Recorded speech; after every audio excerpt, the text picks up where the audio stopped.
एक बार फिर से आप सभी का स्वागत है मेरे प्यारे दोस्तों आपके अपने यूट्यूब चैनल पर। मेरे प्यारे दोस्त, अगर आप इनमें फर्स्ट ईयर में हैं और आपने शिक्षा साथ ले रखा है तो इस वीडियो को पूरा देखिएगा, क्योंकि वीडियो में जो है काफ़ी ज़्यादा मज़ा आने वाला है और वीडियो आपके लिए काफ़ी ज़्यादा इंपॉर्टेंट भी होने वाला है। ठीक है, इंपॉर्टेंट इसलिए होने वाला है क्योंकि आज हम बात करने वाले हैं एजुकेशन के पेपर नंबर 3 के बारे में, और उसमें हम एक टॉपिक चर्चा करेंगे अनुसंधान के प्रकार या फिर उसका वर्गीकरण। इसको कितने भागों में बांटा जाता है? तो जनरली इसको 3 भागों में बांटा जाता है, आ, बा और सा। ठीक है, मतलब एक में इसको 2 भागों में बांटा जाता है, अब आ में भी इसको 2 भागों में बांट दिया जाता है। ठीक है, किससे? इसमें भी 2 प्रमुख रूप होते हैं। पहला कौन सा होता है? पहला होता है बौद्धिक रूप और दूसरा होता है व्यवहारिक रूप। ठीक है, तो यहाँ पे कह रहा है किसी भी समस्या के समाधान या किसी भी प्रश्न के उत्तर जानने के 2 प्रमुख कारण होते हैं। मतलब अगर आपको किसी भी समस्या का समाधान चाहिए या किसी भी प्रश्न का उत्तर चाहिए तो आपके पास 2 कारण होता है। पहला होता है बौद्धिक कारण और दूसरा होता है व्यवहारिक कारण।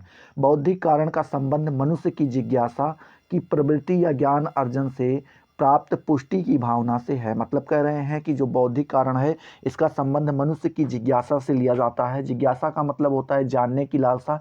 जब आप कोई चीज़ देखते हैं तो आपके अंदर छोटे छोटे प्रश्न उठते हैं और आप उनका जवाब ढूंढना चाहते हैं, जिससे आपकी इच्छा जो है वो शांत हो सके, तो उसी को जिज्ञासा कहते हैं। और क्या कह रहे हैं? जिज्ञासा की प्रवृत्ति और ज्ञान अर्जन से प्राप्त संतुष्टि की भावना से है। जब आप कहीं पे उस चीज़ का, जैसे मान लीजिए आपके अंदर कोई जिज्ञासा उठी और आपने कहीं से उसके बारे में ज्ञान प्राप्त किया, कहीं पे आर्टिकल पढ़ा या किसी ने आपको बताया, तो जब आपने उस ज्ञान को प्राप्त किया तो आपको संतुष्टि मिली, उसी से इसका मतलब लिया जाता है बौद्धिक से। ठीक है, दूसरा आता है व्यवहारिक कारण। व्यवहारिक कारण का संबंध मनुष्य की उस इच्छा से है जिसके द्वारा वह ज्ञान प्राप्त करके अन्य कार्यों को अधिक कुशलतापूर्वक कर सके। मतलब कह रहे हैं कि जो ये व्यवहारिक कारण है इसका संबंध मनुष्य की उस इच्छा से लिया जाता है जिसके द्वारा वो ज्ञान प्राप्त करे। ठीक है, क्या करे? ज्ञान प्राप्त करे, और जो उसके अन्य कार्य हैं उसको कुशलतापूर्वक क्या करे? पूरा करे। ठीक है, आगे देखते हैं। उपयुक्त दोनों कारणों के आधार पर समस्त अनुसंधानों को भी 2 वर्गों में विभाजित किया जाता है। ठीक है, किसमें कितने में बांटा जाता है? इसको 2 भागों में बांटा जाता है। पहला कौन सा? मूलभूत अनुसंधान, और दूसरा व्यवहाररत, क्या? व्यवहाररत अनुसंधान। ठीक है, देखते हैं इसमें मूलभूत अनुसंधान। मूलभूत अनुसंधान के अंदर देखते हैं ऐसे अनुसंधान जिनके निष्कर्ष द्वारा किन्हीं विशेष वैज्ञानिक नियमों का प्रतिपादन हो, इस वर्ग में आते हैं। मतलब कह रहे हैं ऐसे अनुसंधान जिनके निष्कर्ष द्वारा किन्हीं विशेष वैज्ञानिक नियम का प्रतिपादन हो और इससे वर्ग में आते हैं। ठीक है, आगे कह रहे हैं कि एंड्री आस के अनुसार मूलभूत अनुसंधान का प्रमुख उद्देश्य नई प्रचारणाओं का निर्माण करना है। ठीक है, या किसने कहा है? तो एंडी आस ने कहा है। ठीक है, आगे देखते हैं। मूलभूत अनुसंधान के अनुसंधानकर्ता प्राकृतिक घटनाओं को अपने अध्ययन के निष्कर्षों से संबंधित करता है। ठीक है, इस प्रकार के अनुसंधान का प्रमुख कारण तथ्यों का, क्या कह रहे हैं कि तथ्यों का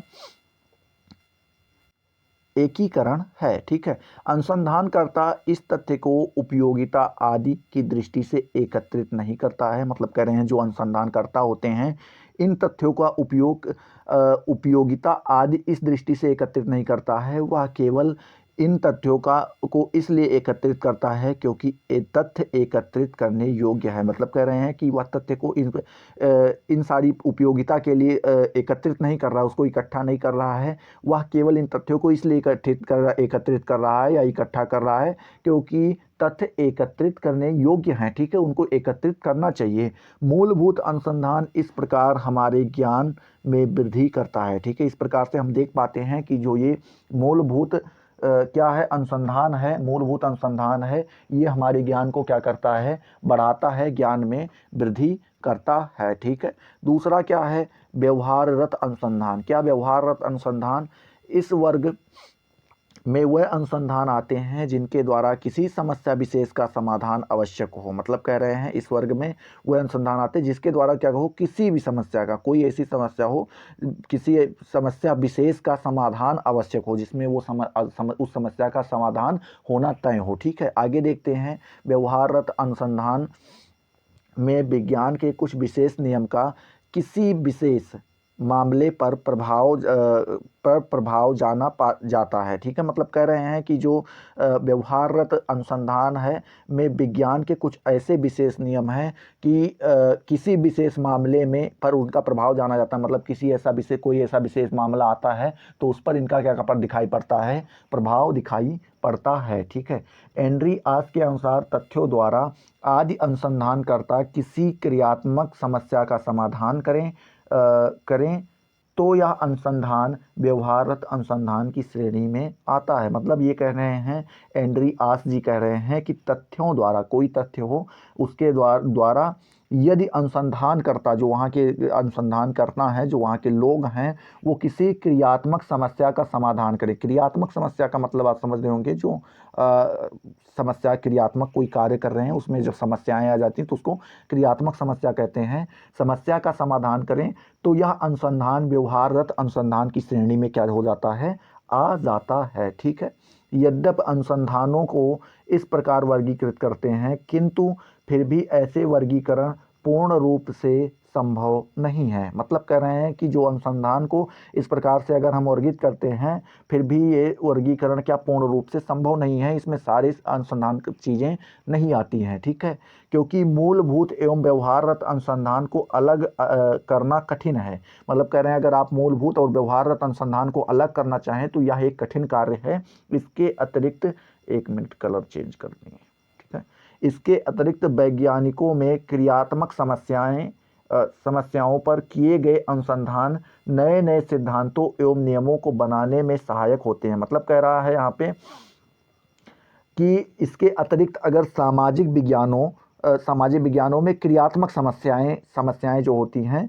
उस पे किए गए अनुसंधान नए सिद्धांत और नए नियम बनाने में सहायक होते हैं, उसमें सहायता हमें प्रदान करते हैं। इस प्रकार मूलभूत अनुसंधान में कुछ ऐसी जानकारी प्राप्त होती है, क्या मूलभूत सिद्धांत में हमें कुछ ऐसी जानकारी प्राप्त होती है जिनका व्यवहाररत या क्रियात्मक उपयोग होता है। मतलब कह रहे हैं कुछ ऐसी जानकारियाँ प्राप्त होती हैं जिसको हम व्यवहाररत में लाते हैं, उसमें उनका प्रयोग करते हैं। ठीक है, आगे कह रहा है अनुसंधानों को इस प्रकार वर्गीकृत करने के बाद दो प्रकार के, एक मिनट